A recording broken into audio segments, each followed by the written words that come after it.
રાજુલા પ્રાંત કચેરી ખાતે શિયાળબેટ નામના લોકોએ પીપાવાવ પોર્ટ દ્વારા એલપીજી જેટી માટે થતા ડ્રેજિંગના કારણે ગામમાં ડૂબી જવાની ભીતિ, માછીમારોના બોયા દૂર કરવાની માંગને કારણે રોજગારી પર ખતરો અને ગ્રામજનો પૂર્વ જાણ ન કરવા જેવા આક્ષેપો સાથે આવેદનપત્ર પાઠવી રજૂઆત કરી છે, જ્યાં ગ્રામજનોએ જણાવ્યું કે કામગીરી નિયમો અનુસાર નથી થતી અને જો 24 કલાકમાં બોયા મુદ્દે નિરાકરણ નહીં આવે તો તેઓ આંદોલન પણ કરી શકે છે। વધુ અપડેટ્સ માટે લાઇક, શેર અને સબસ્ક્રાઇબ કરો રાજકોટ કી આવાજ ન્યૂઝ। મારો એવો પ્રશ્ન છે કે અહીં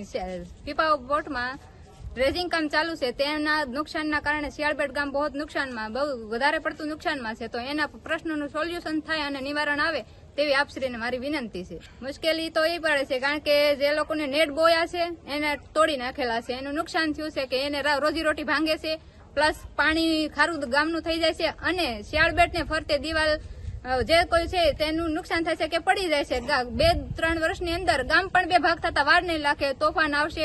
સુનામી આવશે તો ગામને બહુ મોટી નુકસાન થાય એવું પ્રોબ્લેમ અમારે। આજે અમે રાજુલા ખાતે પ્રાંત સાહેબને આવેદનપત્ર દેવા માટે આવ્યા હતા। જાફરાબાદ તાલુકાનું શિયાળબેટ જે શેવાળાનું ગામ અને દરિયા વચ્ચે ટાપુ છે, તો અત્યારે હાલની અંદર જે ગુજરાત પીપાવાવ પોર્ટ છે એનું એલપીજી જેટીનું નવીનીકરણ માટે જેટી બનાવે છે, તો અત્યારે ડ્રેજિંગ આવ્યું છે, તો આ જે સાગર ખેડો છે એના બોયા માટેનો પ્રશ્ન હતો, તો કંપની અત્યારે એમ કહે છે કે એના બોયા હટાવી લેવામાં આવે। તો જે જયારે કંપની નહોતી એ પેલા આ લોકોના બોયા હતા, અત્યારે સાહેબ એ લોકોનો દરરોજનું 1500 થી 3000 રૂપિયા સુધી દરરોજની એની ઇન્કમ હતી, દરરોજનું એનું પોતાનું બાળકોનું ભરણ પોષણ 1500 થી 3000 રૂપિયા સુધીની કમાઈ લેતા। અત્યારે જે કંપની જે ડ્રેજિંગ આવ્યું તો અત્યારે કંપની એમ કહે છે કે એમના બોયા કાઢી લેવામાં આવે, તો એ પેલા એ લોકોને સાગર ખેડૂતોને કંપનીએ જાણ પણ નથી કરેલી કે અમે ટૂંક સમયમાં આ નવીનીકરણ પ્રોજેક્ટમાં અમે તમારી અનુમતિ નથી લીધી અને અત્યારે એમ કહે છે કે તમારા બોયા હટાવી લો। તો સાહેબને મેં રજૂઆત કરી છે, ગ્રામ પંચાયત દ્વારા પણ રજૂઆત કરેલી છે અને સાહેબ આ બધા અભણ માણસો સાહેબ એની આ રીતે જે સરકારને હું એક ચમકી ઉતારવા બેઠું છું કે આ લોકતંત્ર છે કે લુખાતંત્ર છે